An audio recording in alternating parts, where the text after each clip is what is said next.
Guys एक बार फिर स्वागत है एक धमाकेदार वीडियो में। जैसे कि आपको पता है कि मेरा नाम शकील अली है। मैं रहता हूं यूरोप में अभी हूं क्रोएशिया के अंदर। इससे पहले अभी मैं गया था स्लोवेनिया में। तो स्लोवेनिया के ऊपर बहुत सारे लोग पूछ रहे थे कि सर जी स्लोवेनिया के अंदर और लग्जमबर्ग के अंदर क्या डिफरेंट है।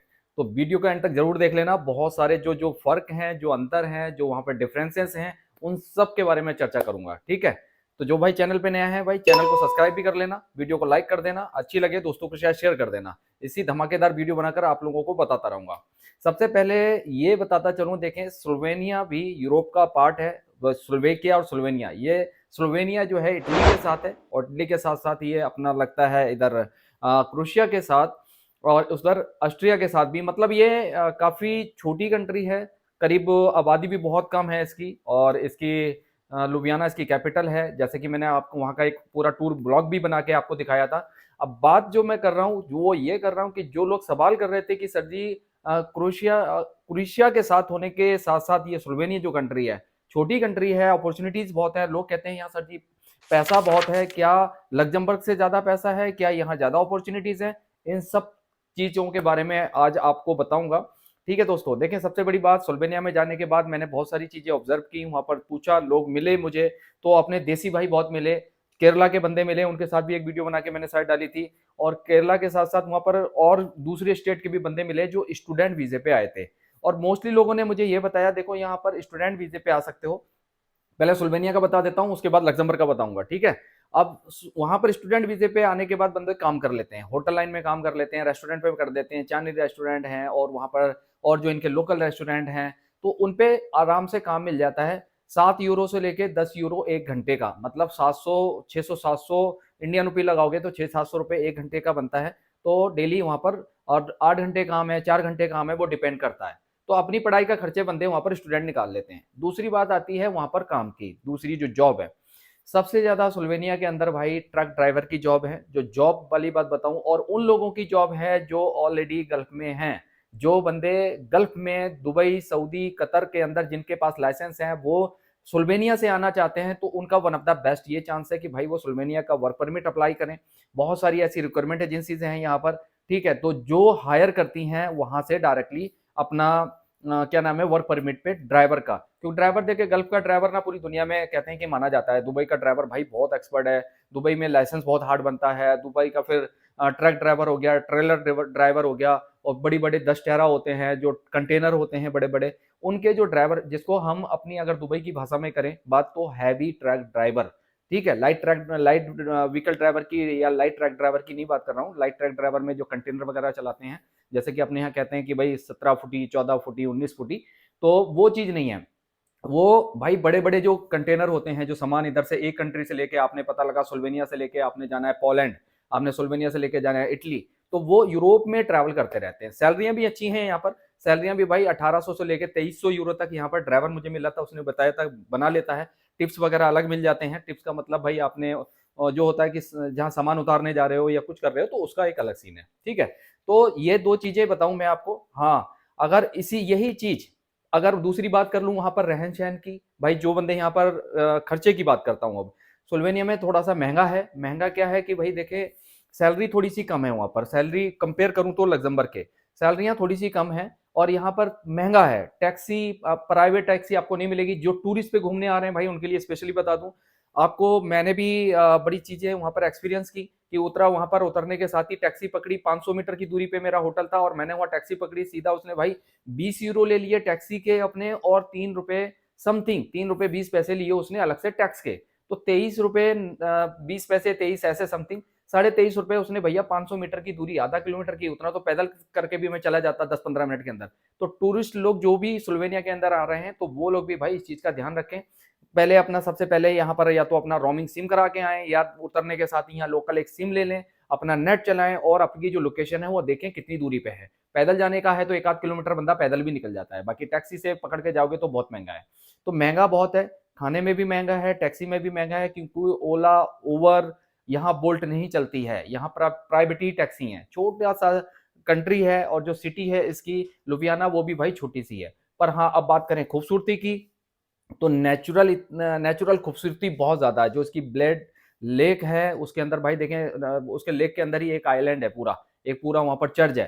तो जैसे आप वीडियो में भी देख लेंगे यहाँ पर, भाई जबरदस्त खूबसूरती तो गजब की है, मानना पड़ेगा खूबसूरती, क्योंकि साथ में इटली लगता है बहुत खूबसूरत है, साथ में इधर क्रोएशिया लगता है बहुत ही ज्यादा खूबसूरत है, ठंड बहुत अच्छी पड़ती है, तो काफी चीजें वहां पर अच्छी भी हैं भाई मेरे, ठीक है। दो जो चीजें थी वो बता दी। अब इसी पे मैं लेकर चलता हूँ लग्जमबर्ग का।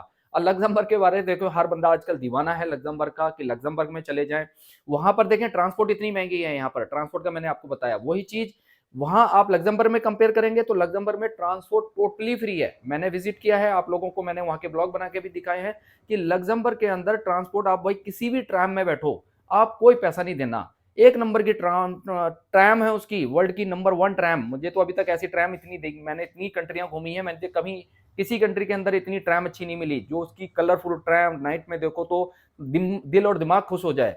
तो भाई ट्रांसपोर्ट बिल्कुल फ्री है, और उसके साथ साथ सैलरियां बहुत ज्यादा हाई हैं वहां पर। सैलरियां भाई अगर आप कंपेयर करो किसी भी, मैं होटल में वहां मैंने पूछा था तो 2300 यूरो, एक लड़की नेपाल की लड़की काम कर रही थी, 2300 यूरो उसकी सैलरी थी। कंपनी होटल वाले उसको रहना भी दे रहे थे, खाना भी दे रहे थे।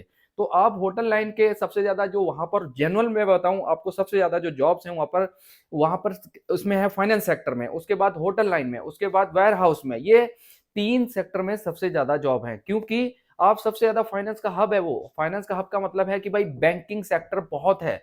बैंक ऑफ चाइना से लेके दुनिया की सारी बैंकें मिल जाएंगी, 135 40 बैंकें हैं वहां पर। तो फाइनेंस से रिलेटेड आप अकाउंटेंट है, अकाउंट मैनेजर हैं, अकाउंट असिस्टेंट है, आपने अकाउंट से रिलेटेड बीकॉम में करने के बाद कोई भी अकाउंटिंग का कोर्स कर रखा है, मास्टर कर रखा है, ठीक है, ग्रेजुएशन कर रखी है अकाउंटिंग में या फाइनेंस में, तो आप लोगों के लिए बहुत ज्यादा अपॉर्चुनिटीज हैं।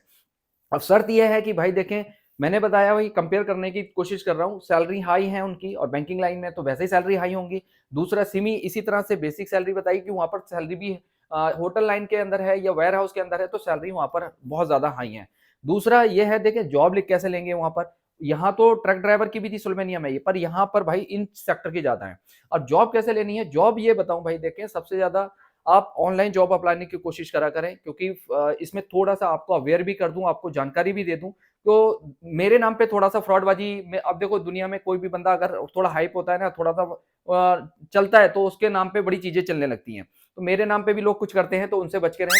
बाकी लग्जमबर्ग के नाम पे कोई कहे आपको भाई मैं बहुत जल्दी वीजा करा दूंगा, वर्क परमिट करा दूंगा, ऐसा करा दूंगा, वैसा करा दूंगा, तो भाई सोच समझ के सारी चीजें जांच पड़ताल करके वेरीफाई करके तभी चीजों को आगे बढ़े, ठीक है। नहीं तो ऑनलाइन जॉब अप्लाई करें, वहां की देखिए टॉप रिक्वायरमेंट एजेंसी वहां की जो एडेको पूरे यूरोप में मिलेगी, सोफीटेक्स, ठीक है, एलएचएच, मोबी जॉब, ये जो ऐसी एजेंसीज हैं जो ऑनलाइन हायर करती हैं फॉरेनर्स को, जो थर्ड वर्ल्ड कंट्रीज हैं, इंडिया, पाकिस्तान, बांग्लादेश, नेपाल, ठीक है, इन कंट्रीज से हायर करती हैं, क्योंकि भाई मेन पावर यहाँ पर सस्ता है उनकी नजर में, वहां से लेके आएंगे तो सस्ता है। लोकल को हायर करेंगे तो लोकल तो भाई यहाँ तो सारे मिलीनियर हैं, करोड़पतियों का देश है, ये अरबपतियों का देश है, ठीक है। बड़े बड़े लोगों के पास यहाँ चार्टर्ड प्लान है, हर बंदा मर्सिडीज बीएमडब्ल्यू टॉप मॉडल की लेके घूम रहा है। तो इस लेवल की फूड डिलीवरी की, वेयर हाउस में, कुक, होटल लाइन में, इस लाइन सिक्योरिटी गार्ड में, इसमें तो कोई लोकल जॉब करेगा नहीं जो लग्जमबर्ग ग्रीस है। भाषा की बात है भाई, देखें भाषा दोनों जगह सेम ही है ऑलमोस्ट। यहाँ पर भी सुल्वेनिया में भी इंग्लिश बोली जाती है, और लग्जमबर्ग में भी अच्छी खासी लोग इंग्लिश बोलते हैं, समझते हैं। वहाँ फ्रेंच आपको फ्रेंच आती है तो बहुत अच्छे पे सोने पे सुहागा है। अगर लग्जमबर्ग मूव होने की सोच रहे हैं तो फ्रेंच सीख लें आप। फ्रेंच का कोई इतना बड़ा वो नहीं है भाई मेरे, 6 महीने के अंदर V2 लेवल की बंदा फ्रेंच भी सीख लेता है, सही है। 6 महीने 8 महीने लगाए पहले, आने से पहले प्रॉपर प्लान करें। तो ये है कि जो बंदे अगर सुल्वेनिया आने की मूव कर रहे हैं, तो जो ड्राइवर है वो सुल्वेनिया के बारे में सोच सकते हैं, क्योंकि सुल्वेनिया का वीजा थोड़ी आसानी से लगता है। और यहाँ पर लग्जमबर्ग में भाई वीजा प्रोसेस का थोड़ा लंबा टाइम है। अगर कम से कम यूरोप का वर्क परमिट किसी भी कंट्री का लेते हैं तो 4 से लेकर 6 महीने, उससे ऊपर नीचे भी हो सकता है, नीचे नहीं होता है। तो ये चीजें हैं भाई मेरे, इस तरह से आप लग्जमबर्ग भी चूज कर सकते हैं। अगर अच्छी वहां पर देखें, थोड़ी ट्रांसपोर्ट का ही सबसे मेन चीज है, एजुकेशन फ्री का अगर वहां पर सेट होते हैं, अगर बीवी बच्चे भी आपके सेट हो जाते हैं तो एजुकेशन फ्री है। एजुकेशन आपको स्लोवेनिया में भी फ्री मिल जाएगी, पर सबसे ज्यादा ट्रांसपोर्ट फ्री है, जो यहाँ पर थोड़ा सा एक्सपेंसिव है आने जाने का, थोड़ा सा छोटी कंट्री है तो ट्रांसपोर्ट सिस्टम का वजह से इन्होंने बाहर की जैसे ओला, उबर, बोल्ट ये नहीं रखी है, तो इनकी अपनी प्राइवेट टैक्सियां चलती हैं। बाकी बस वगैरह में सफर करोगे तो वो थोड़ा सा ऊपर नीचे है, मतलब ठीक है, एवरेज में है, वो आप कर सकते हो, ठीक है। तो ये चीज है भाई मेरे। लग्जमबर्ग की तरफ अगर ज्यादा से ज्यादा मूव होना है, फिर मैं आपको बता दूं भाई, ज्यादा से ज्यादा आप ऑनलाइन जॉब अप्लाई करें। और दोनों ब्यूटीफुल कंट्री हैं, लग्जमबर्ग भी बहुत ही ज्यादा ब्यूटीफुल कंट्री है और सुल्वेनिया भी बहुत ज्यादा ब्यूटीफुल कंट्री है। तो यूरोप की ये कंपेयर बहुत सारे मेरे दोस्त पूछ रहे थे कमेंट करके कि सर जी हमें बताएं कि वहां पर रहन सहन कैसा है, खर्चा कैसा है, खान पीन कैसा है। तो महंगाई तो भाई ऑलमोस्ट सुल्वेनिया के अंदर थोड़े से ट्रांसपोर्ट का महंगाई है, खाना पीना वैसे ही है। बाकी लग्जमबर्ग में महंगा है, थोड़ा सा महंगा क्या है भाई, जैसे सैलरियां हैं तो खाओगे बाहर, अगर तुम कोई होटल पे खाना चाहते हो, डोनर खाना चाहते हो, कबाब खाना चाहते हो, डोनर कबाब वगैरह या पिज्जा खाना चाहते हो, वो थोड़ा सा एक्सपेंसिव है। ठीक है, तो ये चीजें हैं यहाँ पर। बाकी जॉब का मैंने बता दिया, सुल्वेनिया में क्या जॉब्स आपको ज्यादा मिल जाएंगी और लग्जमबर्ग में क्या जॉब ज्यादा मिल जाएंगी।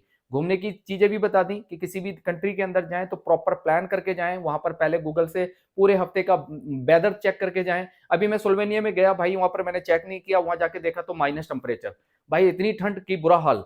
ठीक है, तो ये सारी चीजें चेकआउट करके जाएं अगर आप ट्रैवल की नियत से भी कहीं या टूरिस्ट की नियत से भी जा रहे हैं, भले वो दुनिया की कोई सी भी कंट्री है। दोस्तों उम्मीद करता हूं वीडियो अच्छी लगी होगी, तो इसी तरह से भाई भाई को प्यार देते रहें, सपोर्ट करते रहें। आप लोगों का बहुत ज्यादा प्यार है मुझे इंस्टाग्राम पे भी और मेरे यूट्यूब पे भी। मिलता हूं किसी अगले धमाकेदार वीडियो में, तब तक बाय बाय।